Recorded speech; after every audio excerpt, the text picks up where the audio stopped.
everyone. Aloha, Jaquii. Hi, Jonathan. Welcome. We already got our first guest. We got Maruta. Aloha. First chatter, because you're the guest. Hi, Marita. So we're here to talk about Jaquii. Amazing book, Numbers Decoded, Cards Unfolded. Yeah. So I knew that there was two numerology systems, but you did major deep dive into both in this book, which is amazing. Thank you. So could you tell us a little bit about like the difference between the two systems of numerology and like what most Absolutely. people think of numerology? Hi, Kristen Louise. Hi, Kristen. So if we talk about numerology, most people think about the Western numerology system, which is the Pythagorean system. That is the most known, and it's closely tied to the alphabet. So A is 1, B is 2, C is 3, D is 4. And so you can follow along. When you get to like the J's, that's 10. So, and K is 11, but you would reduce the 10, 1 plus 0 to a 1. And K, 1 plus 1 to a 2. So it still follows the alphabet, but you're just reducing it with the phatic system. That uses numbers 1 through 9. And so everyone is familiar with that. But when we're doing the Pythagorean alphabet, that is closely tied to your name given at birth. The Chaldean alphabet comes from Babylonia and is the oldest numerology alphabet that there is, and they only use numbers 1 through 8, and so it doesn't follow the alphabet the way that the Pythagorean does. You really have to memorize it and commit it to memory. And the reason why they don't use the number 9 is because they figure the 9 is the number that is sacred. It's a sacred number. And so when It's you do definitely a different chart.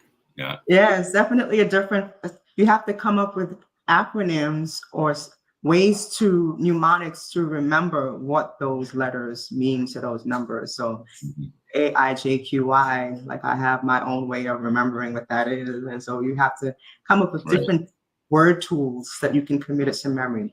But that's the one that we use when you're using a name that is other than your birth name. So it could be your alias, your married name, the name that you go by every day. If you leave out your middle name and just use your first and last name, the Chaldean speaks to the essence of who you are in the current moment. Okay, so you do the full name with the 1 through 9s, right? But you'd use the name that you're currently going by, the 1 through 8. Yes. Okay. Very cool. And I use both because like you're a 7. You're born on the 7th of the month, so you want to go down the rabbit hole and figure out why everything is the way that it is, right? And my name is a 70, so that's me all the way. So I use both because I want to make sure that the number vibrations are positive on both sides of the alphabet. Because even though we may be using one system more than the other, they're both working in tandem, whether you see it or not. The number vibration is there. So I always want to make sure that I'm maximizing the numbers and not doing myself a detriment by having a good number on one side and a bad number on the other side. Yes. I am definitely that. Not only do I like to go down rabbit holes, but according to Chinese astrology, I was born near the rabbit. So I got a double look at that. So many synchronicities. I love it. Very cool. So the different systems, are they looking for the same thing? Like do the numbers mean similar things to the different systems, or are they slightly different? They mean the same things, but they're called different things. And that's where the confusion is. So that's why I make it a point to really point out what the words mean in each of the alphabets. And so with the Pythagorean, your destiny is your life's purpose. And that is the full value of your name, your full birth name.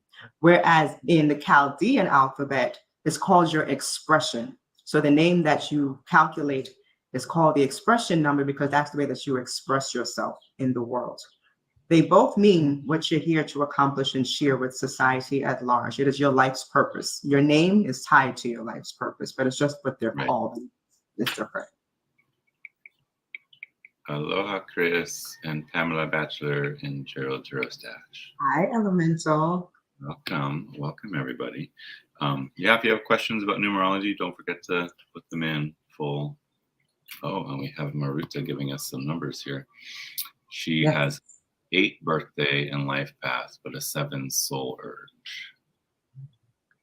So Maruta, let me know if you are born on the 8th of the month or if it's a 17 or 26, because those are very different than the 8. Right. That was definitely a 7. There's yeah, even I think my final number is a 7 too. I don't know. I was doing math and now I can't even read my own math here. So.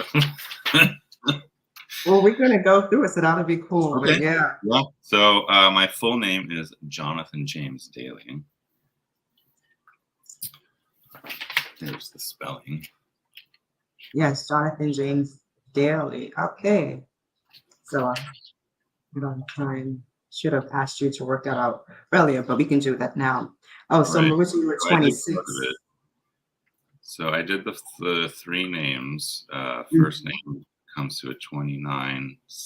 James comes to a 12, and Dailey comes to another 29. So it's a 70, or a 7. Yep, you're a 70. Mm-hmm. Mm-hmm. Interesting. And then the soul number, what did I get? 8622, which is 36.9. And then the 70 minus the 36 is a 34, which is 7 again. Mm-hmm. Like I said, 7s. You have that 7 all through, which is perfect, which makes perfect sense. So let's just even start with your birthday number, right? Because you're born September 7th. And many people have the misconception that their life path number is who they are. That's what we're taught when we look at numerology. And so my life path is who I am, but it's not the case. Your birthday number is who you incarnated with. It is your gifts, your talents, your abilities that you brought into the world with you from a previous life. And so as a 7, you're someone who is very introspective, loves to be out in nature, a bit of a loner, very sophisticated in the way that you present yourself and the way that you dress. And so when you come into a room, you're observing, you're seeing who's who, who's aligning with who. And people would look at it and say, well, Jonathan is very standoffish. No, you're not. You are just assessing who it is that you want to align yourself with, because you protect your energy. And you have to, because your feelings, 7 is a water number, it's an emotional number, it's an empathic number. It picks up on energies very quickly. So anything that's too jarring or is penetrating your energy field in a negative way, you don't want that around. Oh, yeah. And so you're very analytical, very spiritual by nature. And so that is something that's very important. So that's what you bring into the world. Smart, analytical, researcher, loves to research, very artistic. Yeah. So writing is that was the number 1 complaint I had in college when I was giving presentations about stuff. Too much information. It was overwhelming. We couldn't absorb it all. That was like the thing I heard the most. It's not my fault that you're slow, right? I'm like, I'm sorry, I just absorb a lot. And then I express it. But that information feeds you, it gives you life. And so that's what you use to create your philosophies. That is how you shape your thinking, shape your way of being. That information highly influences how you live. And then you love to be in exotic places. Somebody who's a 7, you want to be in some place that's hot, sunny, and warm. That gives you that the exchange student to Thailand when I was 16. Grew up in California and Costa Rica. Now I'm living in Maui. That's a pretty tropical place. Yes. Oh my goodness. Oh, we have a question for you here from Gerald. Jazz, as I've been studying your book, I realize it gives many options to layer numerology over many things. I have to keep myself from becoming overwhelmed. Yeah. I can see that. That's why I try to give it to you at one point at a time. So you're scaffolding what we would call I love how you break it down. It's amazing. Thank you. Yeah, it is overwhelming because the numbers are working in concert with each other. So you have to be aware of how those numbers bounce and play off of each other. But what I do is I try to mirror it from my life. And so how I absorb the numbers, how I interact with them on a daily basis is how I'm able to interpret what they mean. Hi, Scorpio Mama. Thanks for subscribing. Aloha.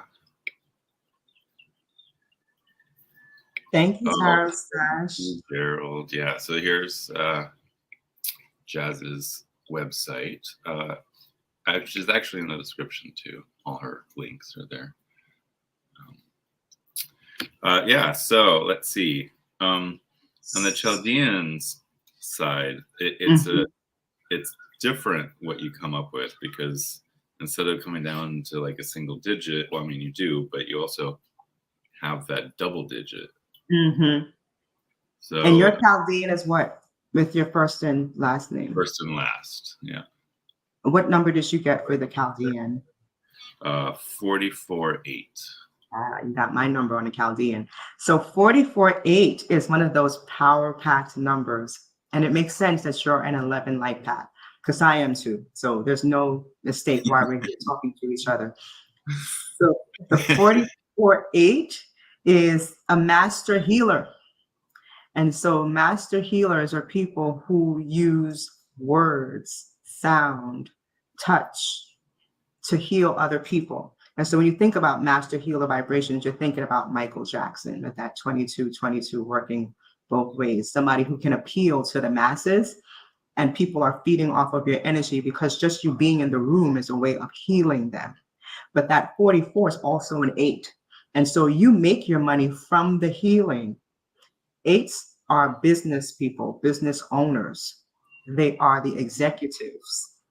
So 8s don't really like to follow rules, because they know they have a clear picture of how things should be in their mind. 8s are the executives. 8s are leaving a legacy.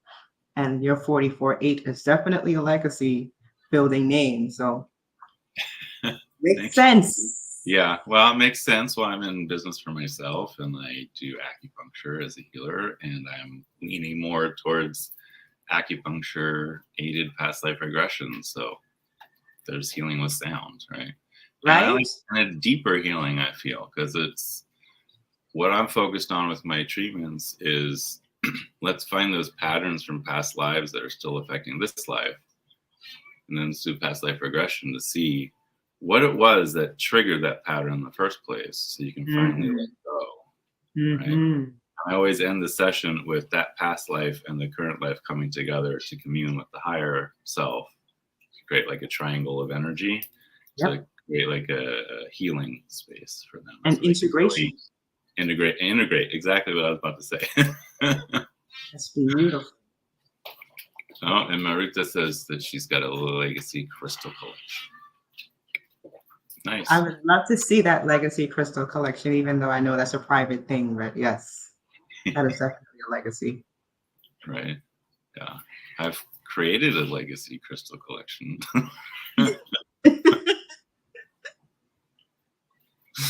Mostly skulls. Yeah. Ah, beautiful. Yeah. That's funny. I never used to have crystal skulls, and now I have over 100. So I wear all of my stones. You can't really see them because I have them buttoned up, but I have a million bracelets. I can sell so many of them because I just have how much I wear on a daily basis. But yeah, I wear them. I love it.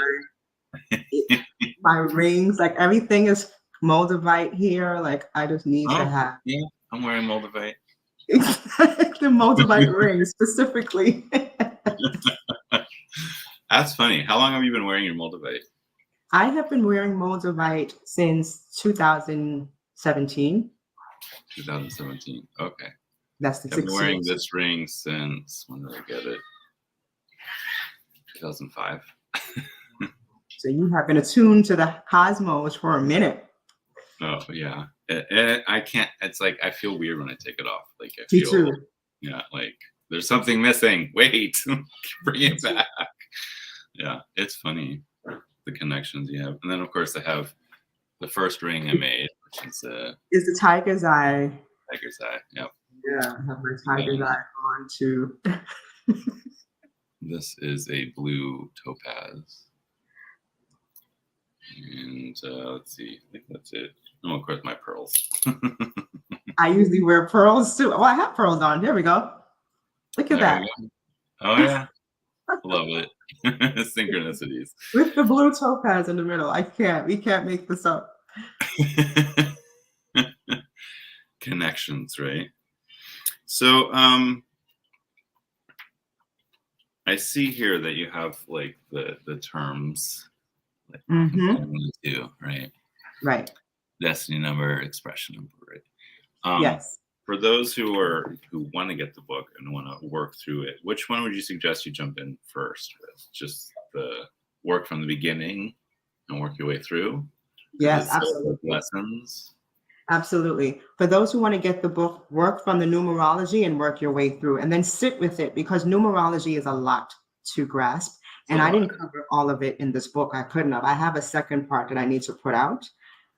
But you want to sit with the numbers and really practice the alphabets. What I do is if I'm watching TV and a particular celebrity comes up on the screen and I'm interested in the way that they express themselves, or the way that they express their art, or the way that they are able to channel specific energies, because a lot of times what we think is acting is actually a channeling, I would start Oh to yeah. break down your name. Yeah, you see that too, right?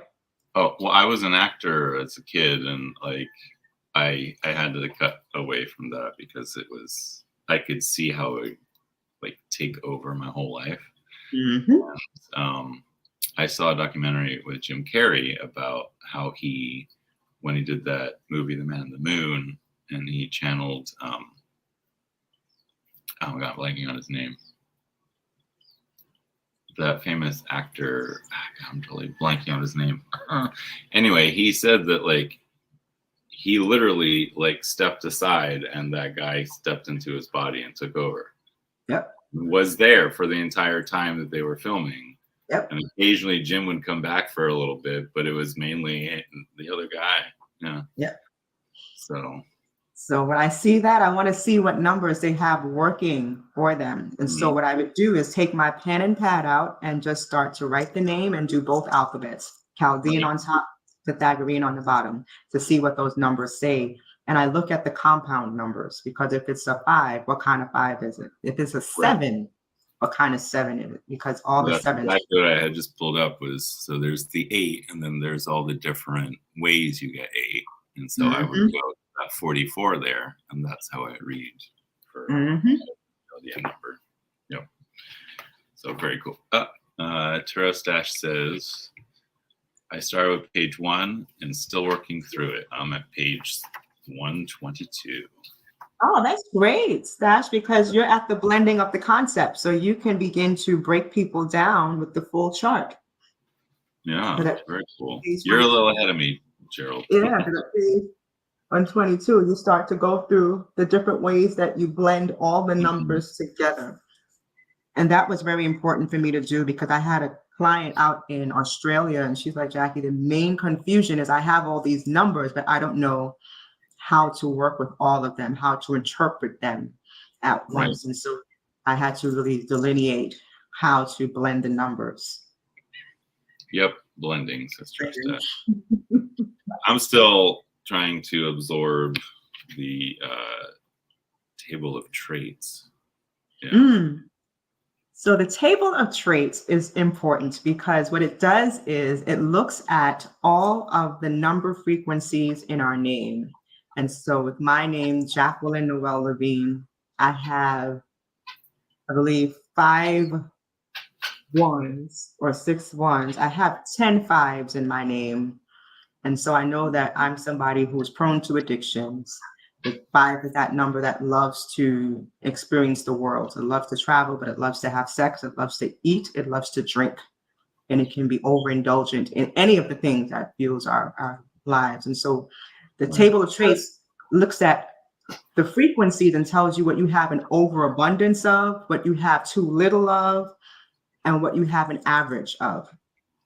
And that's good to know, because if I'm somebody who has no 2s in my name.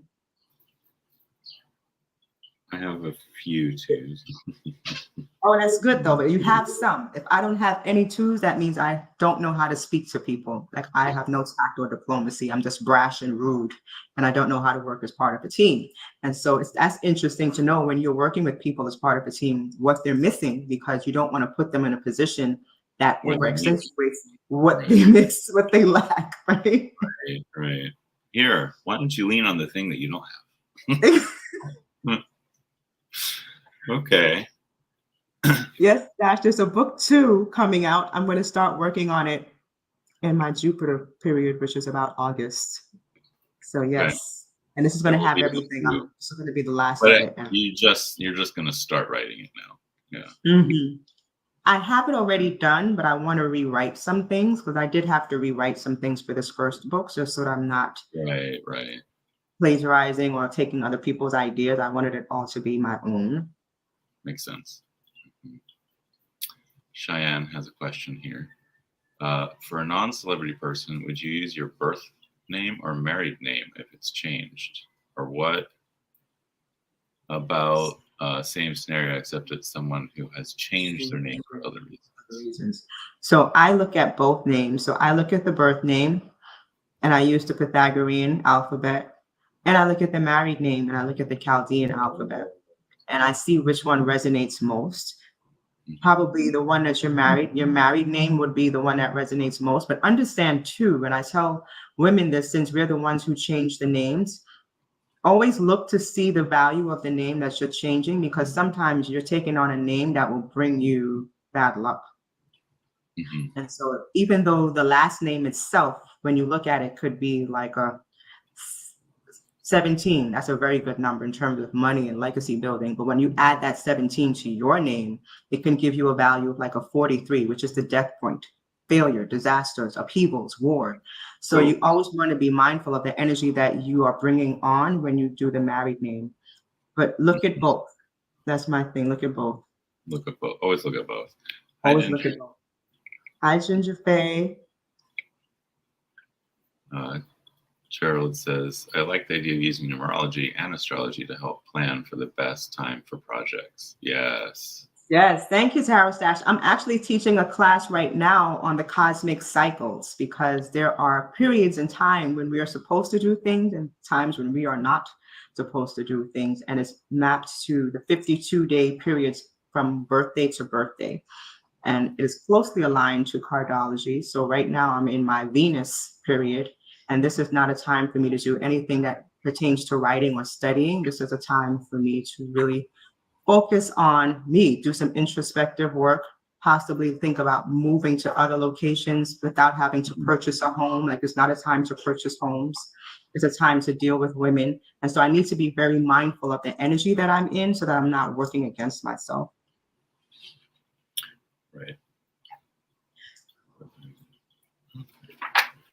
I'm just flipping through here. If there's Yes, so while you're flipping, let me talk about your life path number, Jonathan. Okay. So you're an 11 life path number. So that's an interesting life path, because this is what we're here to learn. So as I was saying, your birthday number is what you came into the world with. Your life path number is what you are here to learn over the full course of your life. It takes about 81 years for you to truly get into the frequency of your life path number. And yours is an 11. And so that means that you are a wounded healer. You have gone through your share of trials, hurts, tribulations, betrayals, hidden dangers. And it could have been bitter quarrels with people who were closest to you, family members, because you're a 3811. So it talks about bitter quarrels with people closest, possibly female members of the family. But all of those were designed to take you closer to your path of healing. We can't heal from a place of ignorance. We have to be able to feel and experience all that we're healing so that we understand how to heal it. And so as the wounded healer, you're called to be on stage in front of people, sharing your platform like you're doing now with people of like mind, so that we can raise the frequency, raise the vibration, raise people's awareness to these studies so that everybody can come up together. And so you're using your platform perfectly as an 11. And so I know that there's a lot more that you're doing with the healing and your 11 life path as well. So. Thank you. Oh, and Gerald says, Jazz, I was thrilled to meet your Aminat with the Ayami Oracle. She's wonderful and so generous with her information related to Orisha. She's a true blessing. Yes. She is a true blessing. I love her, and I love the way that I can always contact her for more context, and she just she's amazing. Amazing. Yes. I wanted to know more about the cowrie casting, because I'm in Hawaii where there's tons of cowries. It's not the right kind of cowrie here, but she's been helping me the whole time, and now I know, like, I ordered the right cowries, and I'm Oh, are And you I got the book divining with that the she cowries suggested. now? Are Hmm? you divining with the cowries, or are you Not just yet. okay? I'm still in the beginning stage where I'm blessing the cowries, and I need to get my cloth still, and I need to start reading the book, which is the tome. Yeah, Its own entity, I know. and it's its own thing. That's like I need to set aside like 6 months just to do that and nothing else. Mhm. Right. So there you go. There's another rabbit hole I want to go jump down. Listen, we have so many rabbit holes to climb into together, so don't worry. This is a lifelong journey. We are never going to stop. All right. I know. That's the thing. I've always been someone who said I'll be a lifelong student because there's always something more to learn. No matter how Yep, much you know about a subject, there's always something more to learn. something more. And I even if find you go back to what you already studied, you'll find new things that you something didn't new. notice before, right? I do that all the time. Mhm. So the other thing that you have in here, other than numerology, is Mhm. cardology, which I actually haven't even gotten to yet, but I would still love to hear more about The cardology. cardology, right? And for So those then, who don't know what it is, yeah. if I'm able to share my screen, Um, let's see if I should be able to.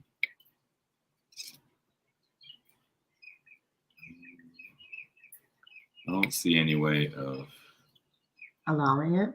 Yeah, let me look here. Yeah, I'm Guests. Here selecting. we go. I can make it so you can stream to your own destination. Mm, Can you not see this? seeing- Yeah, there we go. So can Um, you see the oh, spread? yes. Let me see. Let me add to the stream here. Okay, cool. There we go. Oh, nice. Cool. Cool. So this is the grand solar spreads and with the cardology. And it is a bit confusing, but this is like the holy grail because when we look at this, we can see our cards. So right now you are the 4 of diamonds. So you sit right here in Neptune and Venus. And Okay. the 4 of diamonds is the card of what we call like the card of inheritance, financial stability. But you are getting financial stability through the home, and the home could be very transient, constantly changing of homes because you're sitting in the house of the 5 of diamonds. And so this is the 5 of hearts. And so the 5 of hearts is somebody who's constantly moving, somebody who lives at distances, has distant relationships, open relationships. So the home is very transient. And the 5 of spades is challenging you, which means that you have a change of lifestyles. So this is where we start, but then we have a deck of cards that we're dealt throughout life, 13 cards. And so we're moving from right to left. And so the 2 of spades is your Mercury, the 8 of hearts is your Venus, the 6 of clubs is your Jupiter, the 6 of spades is your Saturn, the Queen of hearts is your Uranus card. And then I go back up to the sun, the 10 of clubs is your Neptune, 8 of diamonds is your Pluto, and then you have your reward, which is the King of spades. And then you have the cosmic lesson, cosmic moon. The transformation card is the 10 of spades. I think I might have missed one of those cards out, but yeah, the transformation of the 10 of spades. So these are the 13 cards that you're dealt with for life. Okay. And these cards kind of dictate the era that you're in. Right now, you are in Jupiter. So you're in the 6 of spades card right here. And so this is a time of fated partnerships, fate and destiny with work relationships. And so it's no coincidence that we're speaking today. And so right now, your focus is on work partnerships, making relationships with other people in distant places because you have the 9 of spades. So international Right. liaisons. And so the 6 of spades is also a balancing of like karma in your work, karma in your money, karma in your relationships, because 6 is a very karmic and slow moving energy. Right. And so you'll be in this until you're 52, where you move into your Queen of Hearts vibration, which is like the mother of people, taking care of people. So it is very complex. But what it does is it looks at the different planets, what you're sitting in. And so you're looking at the vibration of the cards, what's supporting it, what's challenging it, and the planets that influence all of that. Wow. It's a lot going on. Amazing. There's a lot there. No, thank you for that, because that really, I don't know, that really opened up the life spread for me. Because I mean, I haven't really read through it, but I kind of leaf through it because, you know, how am I not going to look at it? I mean, it takes time. And cardology is something that you have to be in a room of like-minded people to really talk about the cards, to truly understand it. Like, this is not something that you sit by yourself and work through. The numerology, of course, numerology is very clear cut, but cardology not so much. The cardology is the right. Mm-hmm. Yeah, there's a lot to the cardology too, like the grand solar spreads. Wow. So yeah, there's a lot to absorb. I'm still absorbing the numerology. Yeah. Oh yes, Gerald, it's very true. The shipping was really quick. Yeah. Yeah, I try to make sure that I get it out as soon as the orders are placed, and they've been good. The post office has been good. How fast I got out here. Yeah. I thought it was kind of slow coming to Hawaii. I was nursing it every day, like, all right, is it going to be there yet? Is it going to be there yet? It took like about 2 weeks to get to you. You know what it is if anyone sends ground mail, it gets on a boat to come out here instead of on a plane. That's the extra time there. Yeah. Got it. So, Ginger says, I love divining with playing cards. This looks fascinating. Yeah. It is fascinating, Ginger. And what I love about cardology is that it can represent the energy of the card, or it can represent somebody in your life. So if you know somebody's birth date and that energy is challenging you, you can see that this person is going to present a challenge at this point to kind of push me further to my spiritual evolution. And so every challenge is to push us further to our spiritual evolution. But you can see where those challenges and supports come from, because they could also be supporting you. So however they play out in the cards, it's important.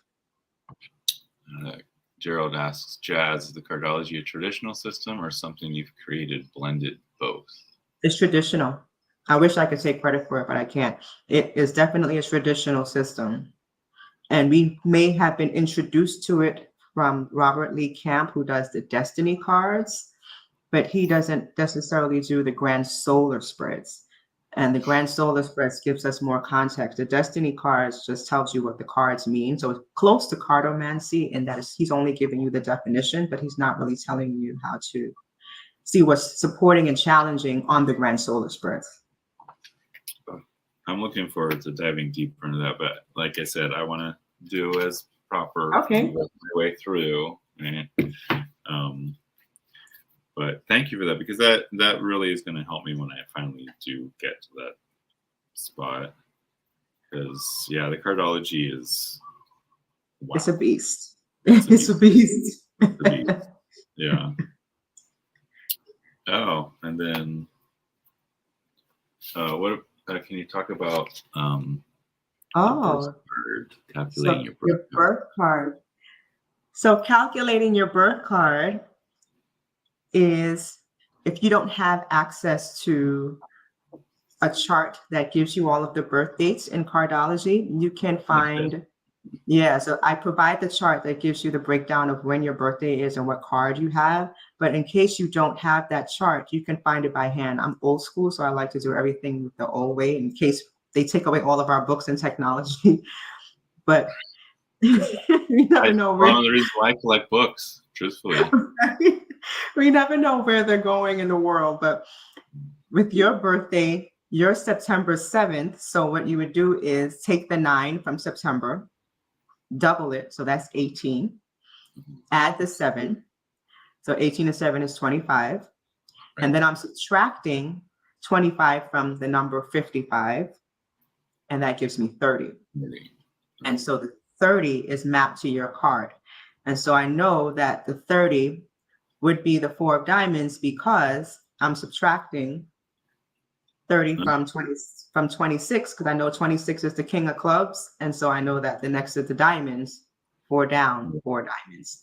And so I have my way of working it out in my head, but that's the easiest way I do it if I don't have the book in front of me. Right, but then if you do Yep. have it, it's right there broken down. Yep. There's the Tells 30. you right there. 30 is the 4 diamonds, which is a capital D. Capital D, which is my last name. Right? Dailey. Look at that. Oh my god, that's hysterical. So many synchronicities. Oh, why am I not surprised though? It's the universe working in tandem. Mm-hmm. And then you also, I love how you break down each card. Mm-hmm. So once you know what your card is, you can also look it up. Yeah, and I put those words there so that when you're looking at the grand solar spread, you can see what the energies of the card is, because it has several different meanings, but you would pick the one that most resonates with you. Right. Jazz, what has been the biggest surprise? So Tarot Stash asked a great question. What has been the biggest surprise you've had since releasing the book? I think the universal appeal of it. Like, this is my second book that I've written, and I didn't realize that people would have gravitated towards it as well and as much as they have. And I'm grateful for it because it shows that there is a need and a thirst for this information. And I'm grateful that I was able to take time and do it in a way that everyone can understand, no matter where they are in the world or where they are in their learning. And so I think that's the biggest surprise. The fact that you are all here with me talking about this book, that is the biggest surprise for me. Well, it's amazing. I mean, you said this was based on your classes, right? Class notes. Mm-hmm. So, I mean, to turn that into this amazing book, which thank you. Was like, I don't know, there's just something about the way you break down information that makes it so easy to understand, right? And for those of you who haven't seen yet, she really breaks down everything, like what's good about your soul number, destiny number, right? I can't say enough good things about this. Even the cover is like got this texture, like that's something Aminat and I had in common. Like, we were big about the texture of our books and our cards. Like, it had to be tactile. People need to be healed, not only when they're reading it, but when they touch it. It needs to provide a soothing feeling. So yeah. Oh yes, Gerald, I agree. I'm glad the book is landscape. Right? It's pretty big. It's like a coffee table book almost, and it's gorgeous. And it's just like, it's very good for those who have, poor eyesight. Yeah, I wanted to do, because this was based off of PowerPoint slides. I'm big on creating PowerPoint slides for my classes, and I wanted to maintain the same integrity of the slides. And I was like, how do I do that in a book?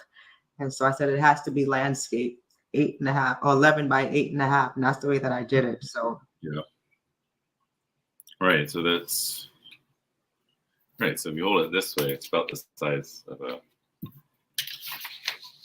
sheet of paper. Mm-hmm. So yeah, I mean, it's just really well made, really well done, and like, if you got weak eyes, you can still see. It's fine. Yeah, I mean, is there something you wanted to ask about the points of integrity? Because I can put that up for people to see what let's see. That looks like. I wish. Please say the name of the book again. It's Numbers Decoded, Cards Unfolded. Mm-hmm. And it's available on Jazz's website, which Gerald had just popped in. Thank you so much, Gerald. Thank you so much. Yeah, and Ginger's face says, I have an old book for numerology. I need to get refreshed. Well, that's the thing that I really like about this, is that it's not just a single system of numerology. It's like, let's look at the whole world of numerology, because you get both Pythagorean and the Chaldean, which, I mean, you don't often get information about Chaldean alphabet. You don't. So, a lot of people don't use it. That. I haven't been I've been trying to find a good source for it, and now I got it. Yeah, a lot of people are afraid of it for whatever reason. I don't know why they're afraid of it, but I love it because it gives me so much context. Without the Chaldean, I didn't really know that there were compound numbers. And the compound numbers are just the 2-digit numbers that describe Mhm. the reduced. So if I'm dealing with the 8, it could be a 17, a 26, a 35, a 44, 53. Right. So I needed Well, to that's I understand that. even looked at it for the Pythagorean, like when I added the what is it the my birth number and soul number to find the final number. I didn't just look at the final number. I looked at okay, it adds up to 34. That gives me 7. So what's the 34 7? Exactly. And that's how I do it on both sides. I look at the compound number no matter what alphabet I'm using, because again, 70 names with a 70. I'm going down the rabbit hole. What Right. does this I mean, mean? right. I don't. It's like I don't want to leave any stone unturned. Exactly. And then when you're doing readings for people, let's say that you wanted to use this to start doing readings and divining. If you had 7 people come to you in a day and they were all 7s and you didn't have the compound number, you would tell them all the same information. And so you're Right. giving them generic, just glossing the surface. But once you have the compound, you can see how those 7s are different. You could be a 34 who understands the occult and is the owner of the occult, but is learning through observation. 25 is protected from black magic. Again, master of mysteries, but they have that shield of black magic. They also are also safe on water. So it's the difference between the 7s that you tell them and you're like, oh, you're absolutely right. I am. I almost drowned the other day, but I was safe. It has brought me back to shore, however it works out. But you'll be surprised what resonates with people if you know the compound number meanings. Definitely. Oh, Gerald says something here that's cool. I use numerology for sigil creation. This book is a good addition to my resource library. I love that, Gerald. You might have to do a teaching moment. Yes. Yes, I'd love to hear how you do numerology for sigil creation. Me too. I'd love to see the sigils. Yes, please tell us. And Ginger says, love it. Yes. Thank you, Ginger. Absolutely amazing. I don't even know where to go. It's just there's so much to do, so much to cover. There's just so much to. It's like, what can I cover next? Because there's so much. You can pull out anything, and I'll talk about it. Or you can just flip to a page in the numerology section, and we could talk about it. Okay. I'll even put it up on the screen. Why don't we go a little more in depth, since I'm working on it right now anyway? The table of traits. Like, what is the table of traits? Why do we try and figure that out? Yeah. So let me bring it up on the screen, if you'll allow me. Let me share my. Let me know if you can see that. There we go. Okay. So the table of traits is important because it's looking at how many of the number frequencies appear in your name. And so this box is like a tic-tac box. So this box here is the 1s, then you have the 2s, 3s, 4s, 5s, 6, 7, 8, and then the 9. And so it's showing you the average number of occurrences. So on average, you have about 3 1s in a name. On average, we have about 1 2 in a name, 1 3 in a name, 1 4 in a name. On average, we have about 3 5s in a name, 1 6, 1 7, 1 8, and 3 9s. And so if I'm looking at my test case here, this is her full name. And so I'm actually counting how many 1s there are. So there's a 1 in Desiree, 1 in Taylor. And so she has 2 1s.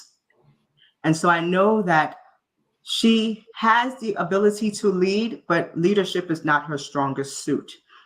And so she has less than average. So she has 2, whereas the average is 3. So she's not someone that I would really call upon to lead the team. But she has a strong number of 3s. Strong number of 2s. She has 3 2s in her name. So she's very diplomatic. She knows how to create camaraderie amongst the team. She has no 8s in her name at all. This is missing. And so I know that balancing the budget or dealing with the finances is not going to be a strength for her. So if you have a mate or somebody that you're close with and they have no 8s in their names, Doesn't mean that they don't have the ability to make money. It just means that they may not have the ability or the discipline to manage and budget the money that they have. Whereas if I'm looking at this 9, she has 6 9s, so she has universal appeal. She wants to give to everyone. She wants to nurture everyone. 9s are the humanitarians. So she is somebody who has a lot of artistic ability, a lot of artistic flair, as they call it, the flair for the dramatic. But she's also very giving and very impressionable. So she's someone that needs to be nurtured, because 9s can be easily wounded in their feelings. So you're looking at all of these traits to see the strengths, the weaknesses, and the things that we miss. And those that we miss are called karmic lessons. And the karmic lessons mean that they are deficiencies in our personality that we need to develop over time. And so many people aren't even aware that they have these karmic lessons, and they're just operating, going day to day without really paying attention to this, not knowing that it's because they're missing it from their names. Right. I just quickly did mine.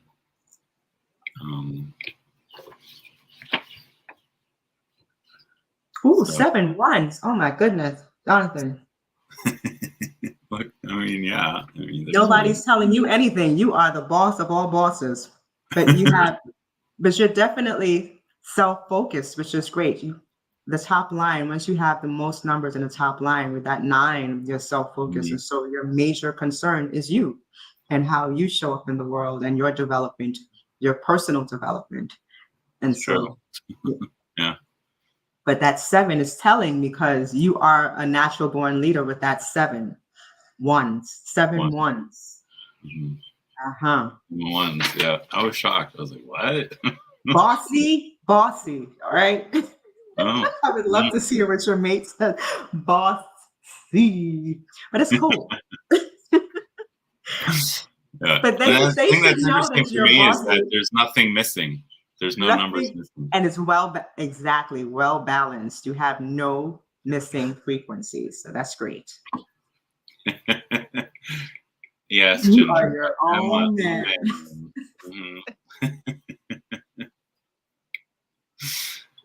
Oh, but out the gate, you're a boss, because your name starts with a J, so that's important. Right. Well, that's, again, both of us. Gerald says it's a trade secret for the numerology for sigils. Perhaps a future laugh on our topic. Yeah. He's like, oh. And Regina, hi Regina, says break out those tasty sigils. I want a taste of them too. Is it well balanced with that many 1s? I love that question, Tara Stash. So with the many 1s, it's well balanced in the fact that he's not missing the frequency. So he as an individual is well balanced. Where it comes with the 1s, you're right. So with the 1s, where 1s may be average, like if you're looking at the 2, the 3, the 4, those are average numbers. So that's fine. But if you're looking at the value of the 5, I think you have 4 5s. And how many 9s do you have? Like we have 1 9. 1. Yeah. So the 1 9 is kind of like a deficit still. It's a few number of 9s. So again, very concerned with the self. The 9 is very concerned with humanity and the universe. Whereas Jonathan with the 1 9 is more concerned with himself. Not that he wouldn't want to give, but that's not an immediate concern. Like, oh, I have to save the world. It's not. Well, it's because I've come to the realization that I can't save the entire world, but what I can do is focus on where I am and do what I can here. Exactly. So, I mean. Exactly. You put it in context and you make it make sense in terms of what your capacity to give and your capacity to influence is, right? So, Ginger says she has no 2s, 3s, and 8s. And that's with your full birth name, Ginger? What's your full name, Ginger? Yeah, look at your full name at birth. That may be the name that you're using now. And it is, you are using the Pythagorean for that. Yes, that I'm using the Pythagorean alphabet. So, makes sense. Yeah. So she's using 5. 1 9s, right? You're kind, cooperative, and willing, but lack universal compassion, forgiveness, and caring for mankind. Well, it's not that I guess I do lack it. You don't really lack it, but it's just not forefront. Yeah. Well, I feel powerless about it. Like, how am I supposed to help the whole world when I can barely deal with what's in front of What's me? going on with me? Right. But you're 7 too, and sevens are very, I hate to say it, but sevens are very self-centered. Sevens are Yeah. very, it's all about them. They're very isolated. I'm guilty of being self-centered, but I also Very feel like I isolated. give quite a lot Yeah. too. Yeah. So Ginger, you have no 2s, 3s, and 8s in your full name, and you have a long name. So what that means is with no 2s, the way that you speak to people, you really need to be mindful of that, because no 2s means that sometimes you can be a bit brash.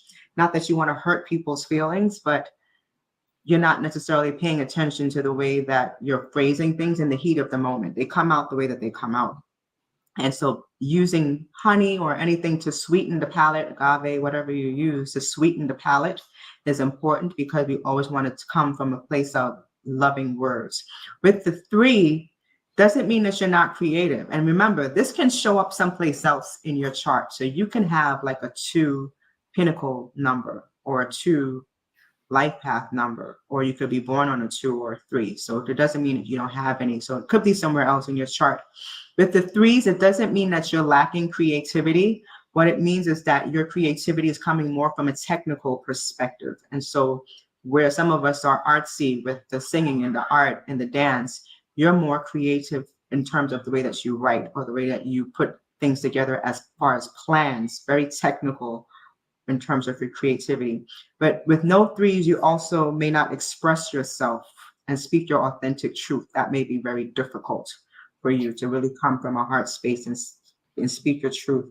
And then the 8s, again, the discipline to balance money and budget is important. Not that you don't make it, it's just that the budgeting of it is not a strong suit for you. So 1, 8 in the name is average. Mm-hmm. I hit the average mark. Yeah. Yeah. And so let's see. So do you also go through and see what's like deficient, average, and excess? Or Yeah, I did. And I had to sit on those because I was like, oh, I don't want people to think that they lack. Like the word lack was strong. Like I was going back and forth with my mother, like, you think people would be offended by the lacking, like they don't have anything? So that was a very touchy thing to write. And so my thing is always just take it and use it the way that it makes most sense to you. And I like the way that you put it with the 1, 9 in terms of, I don't have the capacity to serve the world. So I'm going to influence who I can influence in my sphere of influence. And that makes perfect sense to me. Yeah. But I definitely have more. Well, I guess that's still considered average. For 5. 4 5s is still considered average because it says many 5 or more. Okay. So Ginger is saying it's funny because budgeting and money are a strong suit of yours. That's why I'm saying the 8 can show up somewhere else in your chart. So you could be an 8 life path, or your name can be an 8. Your destiny number can be an 8. Right. So it can show up somewhere else. I don't have the full chart in front of me to see exactly where the 8s are. See, Pamela Batchelor, 2 2s and 5s and 3s. No, 2 for 2s and 5s, and 3 1s and 3s. 1 and 3. Okay, so she has 2 2 and 5, and then 3 1 and 3s. That's how I'm seeing it. Is the rest of it blank? Or? Yeah, I hope not. No, very curious. So the 4s, because I see I have 2 4s, and that's considered like a lot. Yeah. So what is the 4 cover? So the 4 is one of these numbers that are so delicate. The 4 is the odd and unusual person being. 4s always gravitate to things that are out of the box, weird. It's that Uranian energy, right? They're going to gravitate to things that are different, people who are different, dressed differently, like different tastes in music, art, however they express themselves. But 4 is also a mental number because 4s are heavily involved in the mind. And so when we look at somebody born on the 4th, we have to be very mindful of the way that we speak to them, because fours hold things in. They harbor a lot of things, and they may not always express themselves because they're loners, like the seven. Fours and sevens are your loners. And so sometimes a four would be easily wounded and wouldn't even say that you wounded his or her feelings. And they may exact revenge based on that infraction that you didn't even realize that you did, right? And so with the four, because fours are heavily involved in the mind, they suffer from depression, mental imbalances, mental illnesses. And so that's a very delicate number, because fours are also your cutters. If you have children who are born on the 4th, the 13th, the 22nd, or the 31st of the month, you really want to monitor them carefully, because they're cutters. And I say this with a very caveated and, they may be prone to suicide in extreme cases.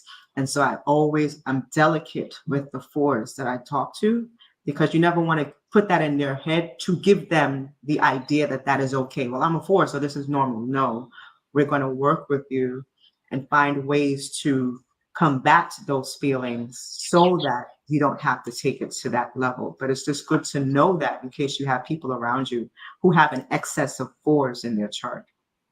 Right. And I've got 2 4s in my name. This means that you're eclectic. That's it. Now, you're Yeah, I eclectic am. and you're a That's loner. true. That's all. I am such an eclectic, weird guy. But I love it. It's fine. That's I mean, something to most be. places I live have had this bumper sticker, "Keep blank weird," right? Like I grew up in Exactly. Santa Cruz, and then everywhere you see, keep Santa Cruz weird. And then I was living in Portland, and everywhere you see is keep Portland weird. I'm like, okay, I'm just one of the weirdos. Me too. I'm a weirdo. I embrace my I weirdo. embrace the weird, right? I'm not scared of the weird. So cool. That is very cool. We are almost up at the hour. I mean, we could talk about this for days, I'm sure. I know we can go deep, deep in. I wish we had more time, but this has been a great conversation. And I hope you guys are understanding what I'm saying. I hope I'm not confusing you. I hope I'm not jumping around too much, because my That's brain. fine with me. I like I it. always think about 50 million things all at the same time. So yeah, if you are interested in numerology, this is an invaluable book, I gotta say. And the cards, the cardology, I'm looking forward to really finally getting to like dive deep into that as well.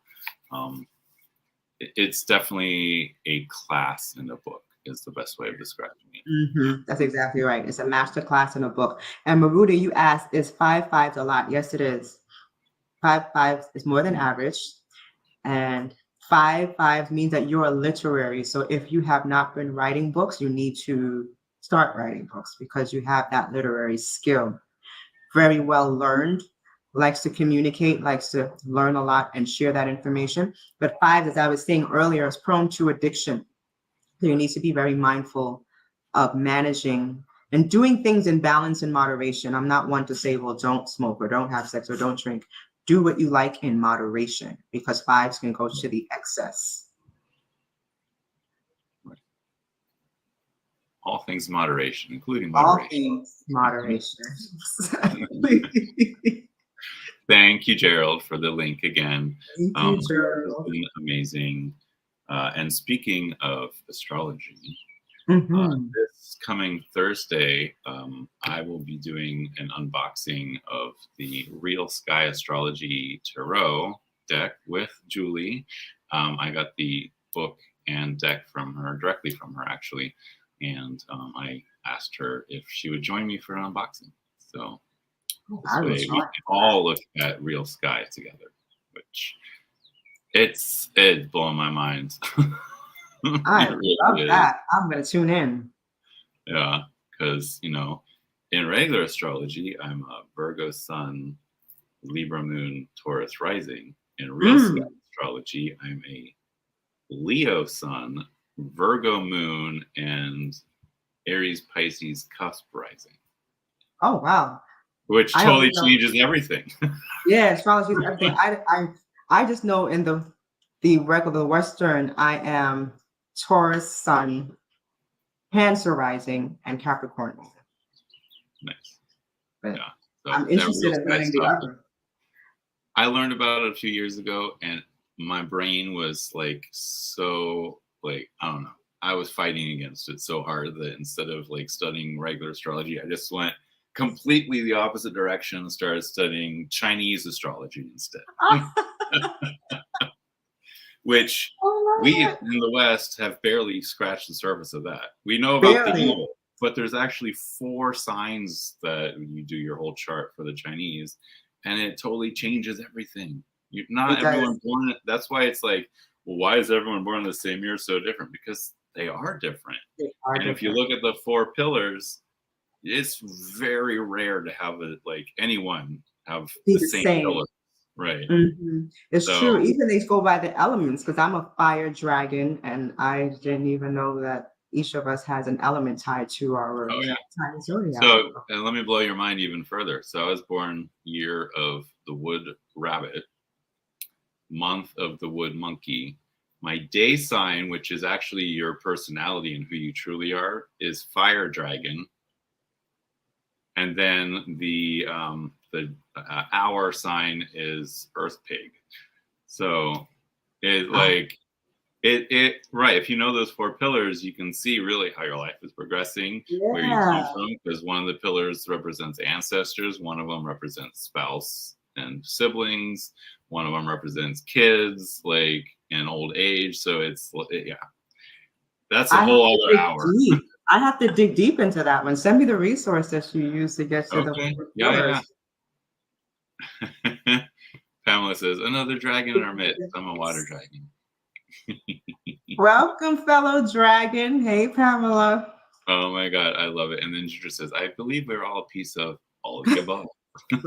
It's true. We are. We have a little bit of everything. And Pamela says she prefers Chinese.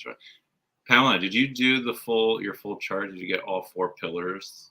Because that's where it really starts. You see the real in-depth look at how it works.